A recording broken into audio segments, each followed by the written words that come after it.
لبيك اللهم لبيك Ömür ibadeti imkaniyeti yer bergen her bir Müslüman için sünnet, bazı alimlerin göz karşıda vacip boğan ruhi, iqtisadi ve cismani cihette ten elip berildiğen ulug' bir ibadet. Ondaqda ömür ibadetini qandaq elip baramiz? Ömür ibadetinin 3 ruknisi, yani asasi 3 törüki ve bir qancha vacip ve sünnetleri var. Eğer şu 3 asasi törükinin birisi chala qalsa, ömür ibadeti ada tapmaydı. Onu qurbanlık o'xshash başka jazo bilan o'ng'shug'limi bo'lmaydi. Bu 3 rukninin birincisi ihramga kirish, ikkinchisi Ka'bani tavof qilish, üçüncüsü Safa Marva o'rtasida yugurish. Undaqda ömür ibadetining birinchi ruknisi bo'lgan ihramga qandoq kiramiz, qachon kiramiz, nerede kiramiz? Ihram kirish uchun old bilan cho'ng tahorat elib yuyunimiz. Erlar badanga o'lchab tikilmagan oq raxt bilan ihramlıq kiyimini kiydi. Ayollarning o'z kiyimi ihramlıq kiyimi bo'ladi. Erlar badanga o'lchab tikilmagan oq raxtni badanga kiyishi bilan bu ihramlıq kirgan bo'lmaydi. Ihramga kirish niyat orqali bo'ladi. Bu badanga o'lchab tikilmagan oq raxt faqat ihramga kirishning bir sharti. Ihramga kirishni niyat qilishdan burun badanimizga xushpuruq atirlarni ishlatishga bo'ladi. Ammo ihramlıq kiyimiga ishlatishga bo'lmaydi. Undaqda ihramga nada qachon kiramiz? Ihramga payg'ambar alayhissalom belgilab bergan 5 o'rinda kiramiz. Bu o'rin miqat deb ataladi. Yoki bu o'ringa kelishdan ozroq burun kirib olsaqmi bo'ladi. Bu 5 miqat ichidan bizga munosabatlik 2 miqat bor. Birinchisi Zulhulayfa. Dunyoning har qaysi joylaridan Madina Munawvarga yoki Saudiya Arabistonining boshqa shaharlariga tushib, Madina Munawvar orqali Makka kirmoqchi bo'lganlar Madina Munawvarga tushib bo'lgandan keyin Makka yo'liga tushish eg'izidagi Zulhulayfa degan joyda ihromga kiradi. Yoki yotqida yuyinib ihramlik kiyimini kiyib olib Zulhulayfa kelgan vaqtida niyat qilish orqali ihromga kirsimi bo'ladi. Chuqum Zulhulayfada to'xtab ihrom kirish shart emas. Faqat Zulhulayfadan ihromsiz o'tib ketmasakla bo'ladi. Bizga munosabatlik ikkinchi miqat Qarni Manazil degan miqat. Bu miqatning o'rni Taif shahrida bo'lib, dunyoning har qaysi joylaridan Taif shahriga tushgan yoki Saudiya Arabistonining boshqa shaharlariga tushib, Taif orqali Makka kirmoqchi bo'lganlar ihromga kiradigan o'rin. Agar biz Taif yoki Madina Munawvar degan shaharga tushmay, bevosita Jidda shahriga tushmoqchi bo'lsak, Jidda shahri miqatning doirasi ichida bo'lg'achqa, aeroplan miqatga yaqinlashgan vaqtida miqatga yaqinlashdi deb eskartadi. Bu vaqtda aeroplanning suxonasida ihromlik kiyimimizni kiyib olgandan keyin ihromga kiyishni niyat qilish orqali ihromga kiramiz. Yoki aeroplanga chiqishdan ilgari ihromlik kiyimimizni kiyib olib, eskartma chiqqan vaqtida niyat qilish orqali ihromga kiramiz.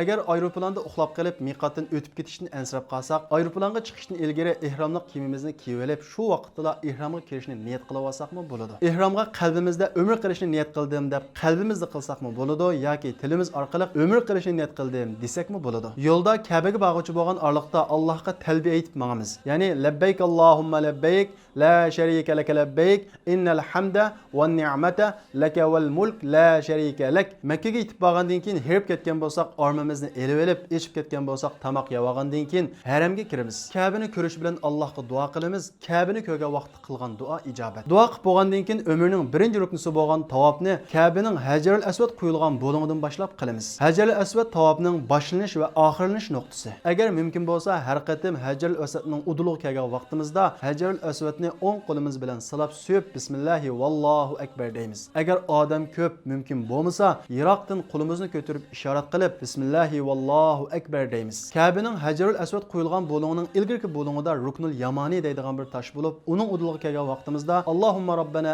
atina fid dunya hasana va fil oxirati hasanatan va qina azaban nar degan duoni o'qiymiz. Tavob jarayonida duo qilish, istig'for aytish va Qur'on o'qishga o'xshash xolagan ibodatlarni qilsak bo'ladi. Tavob qilganda er kishi o'ng mo'risini uch qo'yadi va ilgirki 3 tavobda so'kildab yuguraydi. Bu ikki ish faqat erlarga xos. 7 tavobni oyoqlashtirib bo'lgandan keyin maqom Ibrohimning uduliga kelib 2 rakat namoz o'qiymiz. Birinchi rakatga qul ya ayyuhal kafirunni, ikkinchi rakatga qul huvallohu ahadni o'qiymiz. Agar maqom Ibrohimning uduli qistonchilik odam ko'p bo'lib qolsa, boshqa yerda o'qisaqmi bo'ladi. Undan keyin umrning ikkinchi ruknisi bo'lgan Safa va Marvaga qarab mangamiz. Safa Marva kichik ikki tog' bo'lib, Safa yugurishning boshlanish nuqtasi, Marva oxirlanish nuqtasi. Safaga chiqqan vaqtida tuvandagi oyatni o'qiymiz. Inna safa wal marwata min sha'airillah faman hajja al bayta aw i'tamara fala junaha alayhi an yatawafa bihima faman tatawwa'a khayran fa inna Allaha shakirun alim. Al hajju ashhurun ma'lumat faman farada fihinna al hajj fala rafatha wala fusuqa wala jidala fil hajj wama taf'alu min khayrin ya'lamhu Allah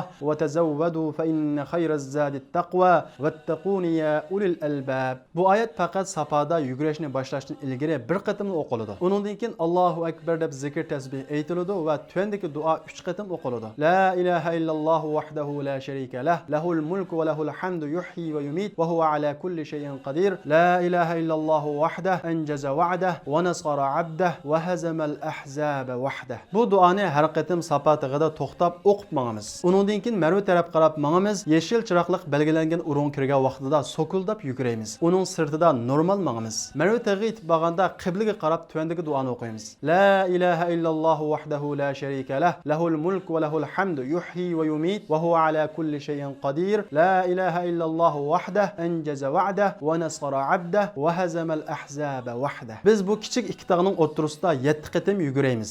Berish biriga hisob, qaytish biriga hisob. Berish kelishni biriga hisob deb hisoblab olsak xatolashimiz. Safa Marvada 7 qatim yugurishni tamomlab bo'lgandan keyin chechimizni tushirish yoki qisqartish orqali ihromdan chiqamiz. Ayollar chechidan barmoq bo'g'im miqdori kasri kifoya. Shuning bilan umr ibodatimiz oyoqlashgan bo'ladi. Oxirida safar vaqtimiz oyoqlashib qaytmoqchi bo'lgan vaqtimizda Ka'baga berib rido tavaf qilamiz. Bu yuqorida biz so'zlab o'tgan ibodatlar ichida vojiblar qaysi, sunnatlar qaysi, buningdagi cheklangan ishlar qaysi, cheklangan ishlarni qilguvchilar o'taydigan jazolar qatorliq bu haqdagi hukmlar keyingi darsimizda so'zlanadi. Diqqatingiz keyingi darsimizda bo'lsin. لبيك لا شريك لك لبيك إن الحمد والنعمة لك والملك